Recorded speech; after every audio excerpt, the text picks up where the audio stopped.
Kembali disergap, pemirsa, maraknya perjudian sabung ayam di Serdang Bedagai, Sumatera Utara membuat warga resah. Apalagi arena judi dibangun di sekitar lingkungan permukiman warga yang dilihat anak-anak. Sejumlah penjudi kabur saat polisi melakukan penggerebekan.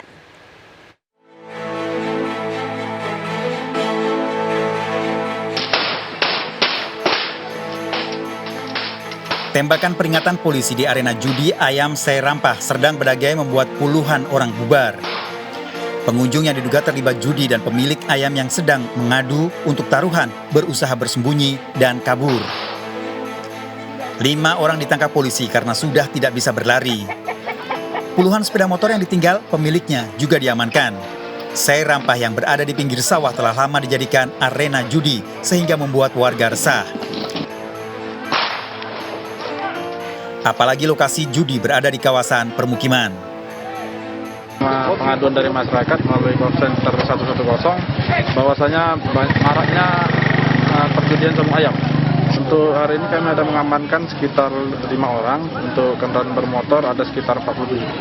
Untuk ayam ada kami amankan sekitar 16 ekor. Untuk tindak lanjutnya kita akan basmi semua perjudian di wilayah hukum Srge. 5 warga diamankan ke kantor polisi untuk menjalani pemeriksaan, sementara barang bukti belasan ayam jago serta puluhan sepeda motor.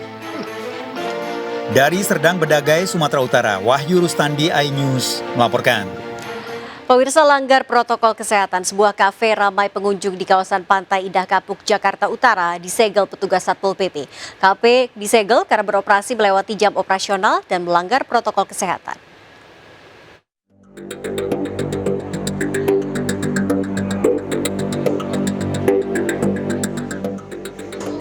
Ratusan pengunjung di sebuah kafe di Pantai Indah Kapuk, Jakarta Utara dirazia petugas Satpol PP Provinsi DKI Jakarta. Petugas langsung meminta seluruh pengunjung yang tengah mengkonsumsi minuman keras membubarkan diri. Selain beroperasi melewati batas jam malam di masa perpanjangan PPKM Mikro, kerumunan pengunjung di kafe juga mengabaikan protokol kesehatan. Para pengunjung tidak menjaga jarak fisik dan tidak memakai masker. Kepada pengelola kafe, petugas melakukan tindakan tegas menyegel kafe 3 kali 24 jam. Sesuai aturan PPKM Mikro, seluruh tempat usaha hanya diperbolehkan beroperasi hingga pukul 8 malam. Sudah kita lakukan penindakan karena di dalam sangat banyak orang tanpa memperhatikan untuk jaga jarak. Oleh karena itu diberikan penindakan kepada pengelola untuk ditutup 3 kali 24 jam. Saya kembali mengingatkan kepada semua pelaku usaha untuk mematuhi ketentuan. Petugas mengancam akan menindak pelaku usaha yang melanggar aturan, mulai dari sanksi teguran, penyegelan, hingga denda Rp50 juta. Dari Jakarta, Rani Sanjaya melaporkan. Pemirsa, dalam sepekan 2 wanita menjadi korban pembunuhan berantai di Kulon Progo, Yogyakarta. 2 korban dibunuh di tempat wisata berbeda, sementara pelakunya orang yang dikenal keluarga. Pelaku membunuh korban dengan memberi minuman bersoda dan obat, kemudian dianiaya untuk diambil barang berharganya. Kehadiran ini adalah swasya Polres. Jenazah Takdir Sunaryati ditemukan pemancing di kawasan wisata Pantai Glagah, Kulon Progo dalam dermaga dengan kondisi luka di bagian kepala. Lokasi temuan mayat tak jauh dari gerbang loket wisata Pantai Glagah, namun jarang warga yang mendatangi dermaga. Ini adalah suasana Polres Kulon Progo. Setelah polisi melakukan penyelidikan terungkap, Sunaryati terakhir pergi bersama Nurma Andika yang juga warga Tawangsari, Pengasih, Kulon Progo. Sunaryati saat pergi ke Pantai Glagah sempat mengirim pesan pada sahabatnya melalui media sosial sedang bersama Nurma. Kita kan mikirnya di sini baik, ya kita tanggapi dan baik gitu loh. Ya kita nggak tahu kalau ternyata itu orangnya itu setega itu. Kita nggak mikir sampai sejauh itu. Nurma ditangkap polisi di rumah kerabatnya di wilayah Wates, Kulon Progo.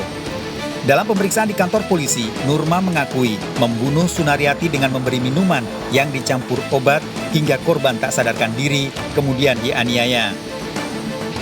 Selain Sunaryati, Nurma juga membunuh Desi Sri Diantari, warga Wates Kulon Progo. Desi dibunuh 23 Maret di kawasan wisata Waduk Surmowates dengan cara yang sama, diberi minuman yang dicampur obat. Dari hasil penyelidikan, polisi Norma membunuh untuk menguasai barang berharga korban. Motifnya masih dalam pendalaman. Tapi yang jelas, pelaku ini mengambil barang-barang milik dari korban. Sepeda motor, dompet, perhiasan, handphone. Itu barang yang jelas-jelas diambil oleh pelaku dari korban.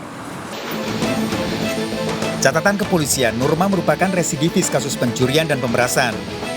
Norma telah menjual sepeda motor Desi di Magelang, Jawa Tengah, sementara motor milik Sunaryati belum sempat dijual. Polisi masih mendalami pengakuan tersangka yang terancam hukuman 15 tahun penjara karena melakukan pencurian dengan kekerasan. Dari Kulon Progo, Yogyakarta, Budi Utomo, iNews melaporkan. Pemirsa, saat sang suami ditahan karena kasus narkoba, seorang istri justru didapati berpesta sabu bersama pria lain di rumahnya sendiri. Sang istri ternyata juga melanjutkan bisnis narkoba suaminya.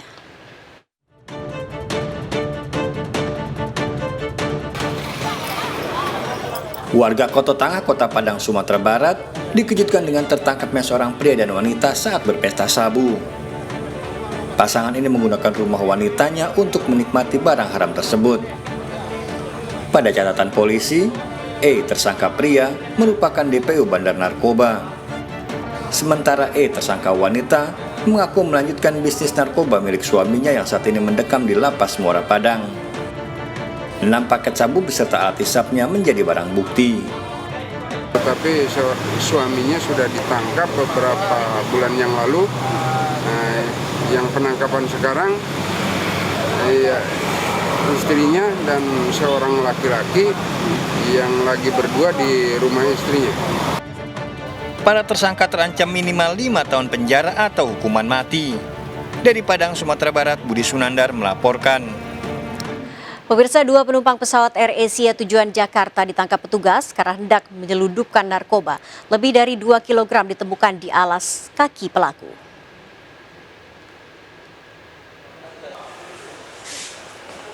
Tugas Bandara Kuala Namu International Airport Deli Serdang menangkap 2 calon penumpang asal Aceh yang hendak menyelundupkan 2 kg lebih sabu ke Banjarmasin.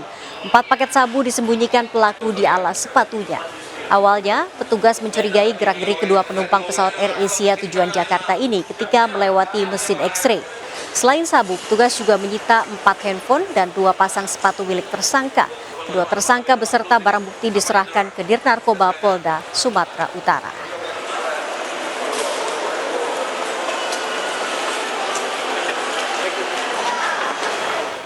Pemirsa, seorang pengemudi becak di Jombang, Jawa Timur tewas. Korban diduga kelelahan usai mengantar 3 penumpangnya. Warga Jalan Patimura, Kota Jombang, Jawa Timur dikejutkan dengan tewasnya seorang pengemudi becak. Jasad M, 70 tahun, ditemukan tergeletak di samping becaknya. Sehari-hari korban mangkal di depan kantor Kementerian Agama. Sebelum tewas, warga Terongan Jombang ini nampak sehat. Diduga korban tewas akibat kelelahan usai mengantar 3 penumpangnya.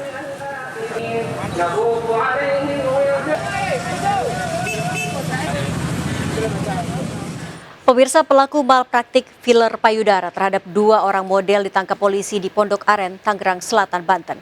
Akibat filler payudara abal-abal ini, bagian tubuh korban infeksi dan harus dioperasi. Pelaku ternyata bukan dokter M, melainkan sarjana pertanian.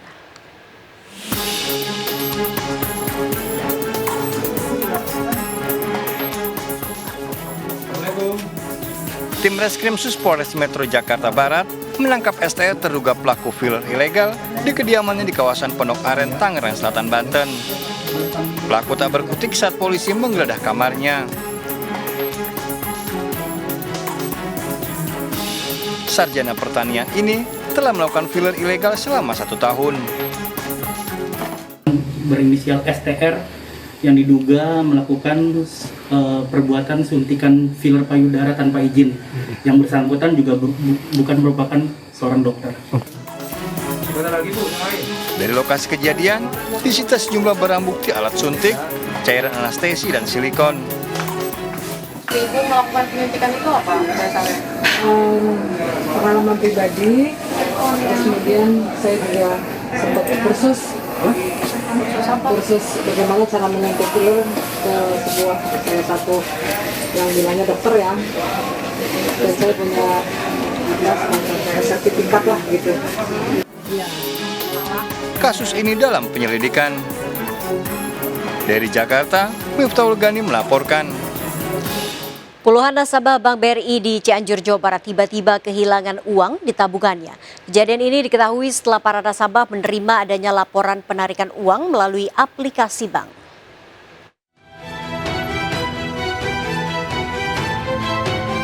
Puluhan warga mendatangi Bank Rakyat Indonesia atau BRI cabang Cianjur, Jawa Barat. Mereka mempertanyakan saldo tabungan yang tiba-tiba berkurang. Para nasabah mengetahui saldo berkurang dari aplikasi Bank BRI. Isi saldo yang hilang bervariasi, mulai dari Rp1.500.000 hingga Rp50 juta. Hilangnya uang nasabah ini melalui beberapa tahap penarikan. Ya, secara otomatis sudah terdebit dengan total Rp4.500.000 dengan tiga kali tarikan Rp1.500.000, Rp1.500.000, Rp1.500.000. Pas waktu hari Jumat pukul 21.30 tahu-tahu ada SMS dari notifikasi dari BRI, tahu-tahunya tabungan saya itu berkurang. Total berkurangnya itu 7,5 juta. Dari ini yaitu melalui SMS 5 kali transaksi 1 juta, 5 juta, yang terakhir 2.500.000, jadi totalnya 7,5 juta. Belum ada keterangan resmi dari pihak BRI pada kasus ini. Namun sejumlah informasi yang beredar hari ini akibat gangguan sistem dan uang nasabah akan segera kembali. Dari Cianjur, Jawa Barat, Muhammad Andi Iksan melaporkan.